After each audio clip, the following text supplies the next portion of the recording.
इतिहास में पहली बार एनडीए के तरफ से, भाजपा के तरफ से राष्ट्रपति के लिए जो उम्मीदवार का चयन हुआ और भारी बहुमत से जिन्होंने विजयश्री हासिल किया, वंचित समाज, वनवासी समाज की द्रौपदी मुर्मू जी, तो अयोध्या के संतों में भी भारी उत्साह है। और उसी क्रम में अभी हम लोग डॉक्टर पवन कुमार दास शास्त्री जी का आशीर्वचन, बधाई संदेश प्राप्त कर रहे हैं। आइए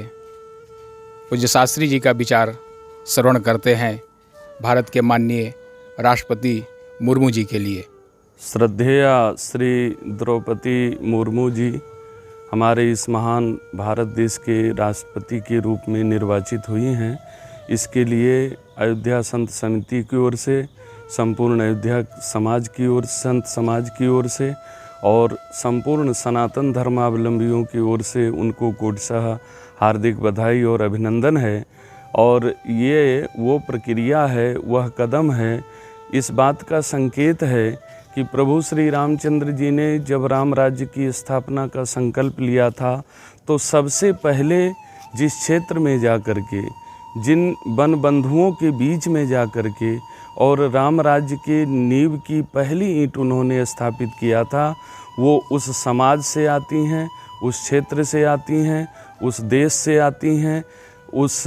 संस्कृति से आती हैं, उस प्रकृति से निकल कर के आती हैं। तो इसलिए हम सब लोग यह आशा करते हैं और कामना करते हैं कि उनके राष्ट्राध्यक्ष के रूप में निर्वाचित होने के नाते